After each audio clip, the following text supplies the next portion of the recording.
श्रीराम जय जय राम। श्रीराम जय राम। श्रीराम जय राम। ओम नमः शिवाय। ओम नमः शिवाय। ओम नमः शिवाय। योग वासिष्ठ दिवस क्रमांक 428। उपशम प्रकरण सर्ग 67। वसिष्ठ पुढे म्हणाले, ज्याप्रमाणे अंतःसंगाच्या अभावी पाण्यावर लाकडाचा आघात झाला तरी त्यापासून पाण्याला पीडा होत नाही, त्याप्रमाणे तत्वतः आत्मा हा देहाध्यास रहित असल्यामुळे आत्म्याला देहदुःखापासून यत्किंचितही त्रास होत नाही. देहात्म भावामुळेच आत्मा देहदुःखांच्या अधीन होतो, अर्थात देहभावनेच्या त्यागामुळे तो देहदुःखांपासून मुक्त होतो, असा ज्ञानीजनांचा सिद्धांत आहे.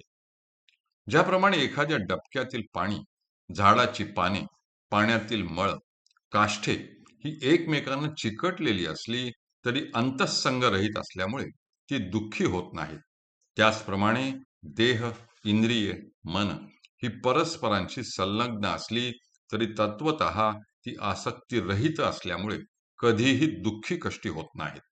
परंतु अज्ञानामुळे स्वरूपास विसरून आत्म्याने देहावर अभिमान ठेवला म्हणजे तो त्याच्या सुखदुःखांनी सुखी वा दुःखी होतो.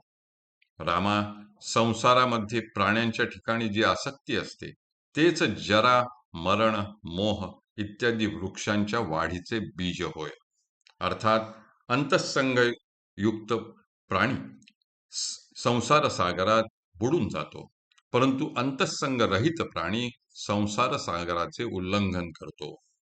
जे चित्त आसक्तीयुक्त असते त्याच्या शाखा वाढत जातात, परंतु जे चित्त अनासक्त असते ते क्षीण झालेले आहे, असे ज्ञाते पुरुष म्हणतात. जे मन विषयासक्त अतएव अशुद्ध असते ते भग्न झालेल्या स्फटिकाप्रमाणे अपूज्य असते, हे ध्यानात ठेव. परंतु माझे मन अनासक्त असल्यामुळे ते अभंग स्फटिकाप्रमाणे आहे. अनासक्त आणि निर्मल असलेले चित्त संसार करीत असले तरी मुक्तच असते, परंतु जे चित्त आसक्तीने व मलाने युक्त असते ते दीर्घ तपाने युक्त असले तरी ते संसारात बद्धच राहते. अंतःसंग युक्त मन बद्ध होय आणि अंतःसंग वर्जित मन मुक्त होय, कारण अंतःसंग हाच जीवांच्या बंधमोक्षांना कारणीभूत होतो. ज्याप्रमाणे एखादी काष्ठे वाहून नेणारी नौका स्वतः लाकडाची असली तरी आतील काष्ठे फोडली जाणे, जाळली जाणे, तसे ज्या पाण्यातून ती नौका जात आहे त्या पाण्याचे हलणे, त्या पाण्याची निर्मलता वा अशुद्धता वगैरे गुणदोषांनी ती नौका बद्ध होत नाही, त्याप्रमाणे ज्ञानीपुरुष मनाने अनासक्त असल्यामुळे देह प्रारब्धानुसार क्रिया करीत असला तरी तो कर्तृत्व भावनेने लिप्त होत नाही. परंतु अज्ञानी पुरुष प्रत्येक क्रिया व गुणदोष यांनी सतत लिप्त होत राहतो. चित्त विषयासक्त असल्यामुळे प्राणी वस्तुतः काही करीत नसला तरी मी कर्म करता आहे हा भ्रम त्याच्या ठिकाणी कायम असतो. स्वप्नादी अवस्थांमध्ये मन क्षुब्ध होऊन मनुष्याला ज्याप्रमाणे सुख दुःख दशा प्राप्त होतात, तद्वत मनुष्याचा देह जरी चेष्टा शून्य असला तरी जर त्याच्या चित्तामध्ये कर्तृत्व भावना असेल तर तो कर्म करताच ठरतो.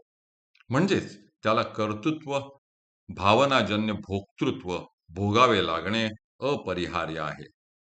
मनुष्याच्या मनामध्ये अकर्तृत्व भावना असेल तर ती त्याच्या आचरणात व्यक्त झाल्याखेरीज कधीही राहणार नाही, कारण ज्याचे चित्त शून्य कर्तृत्व भावना युक्त झाले आहे असा मनुष्य जरी क्रिया करीत असला तरी त्या क्रियांचा अभिमान धारण करीत नाही. जे चित्ताने केले तेच मनुष्याने केले असे म्हणतात. जे चित्ताने केले नाही ते कर्म केले असे म्हणता येत नाही. जर चित्तामध्ये कर्तृत्व शक्ती नसती तर देहाने कर्म केले असे म्हणता आले असते, परंतु चित्तामध्ये कर्तृत्व शक्ती असल्यामुळे क्रियेचे कर्तृत्व देहाकडे येऊ शकत नाही. मन अनासक्त असून क्रिया होत असेल तर ते मन अकर्ते आहे असे ज्ञानीपुरुष म्हणतात व अनासक्त मनाकडे कर्मफलाचे भोक्तृत्व येऊ शकत नाही. ज्याप्रमाणे एखाद्या मनुष्याचे मन दूरदेशी असलेल्या आपल्या कांतेचे चिंतन करण्यात घडून गेले असता त्याला प्रत्यक्ष होणाऱ्या शीतोष्णादी अनुभवांची विशेष किंमत वाटत नाही व त्याचा त्याच्या मनावर फारसा परिणाम होत नाही.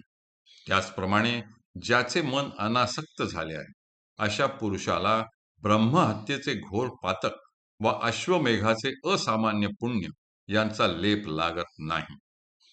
ज्याचे मन संसक्ती रहित असून सदा सर्वदा आत्मानुभवाच्या दिव्य आनंदात तल्लीन झालेले असते असा मनुष्य बाह्यतः क्रिया करीत असो वा नसो तो केव्हाही क्रियांचा करता वा कर्मफलांचा भोगता असत नाही. जे मन संसक्ती रहित असते तेच अकर्ते, मुक्त, शांत, योगयुक्त आणि अलिप्त असते. यास्तव आत्म्याशी बाह्यतः संलग्न झालेल्या पंचकोशादी सर्व पदार्थांचा निराश करावयाचा असेल तर सर्व तऱ्हेच्या दुःखांना प्रसवणाऱ्या भयंकर अंतःशक्तीचा त्याग करणे हाच काय तो उपाय आहे असे निश्चित ठरते. सारांश म्हणजे स्फटिक मण्याप्रमाणे स्वच्छ असलेले पाणी उत्तम यमुनादिकांच्या पाण्यामध्ये मिसळले असता एकरूप होते, तद्वत अनासक्त होऊन शांत व आकाशाप्रमाणे निर्मल झालेले चित्त परमात्म्याशी तादात्म्य पावते. हरि ओम तत्सत. हरि ओम तत्सत. हरि ओम तत्सत.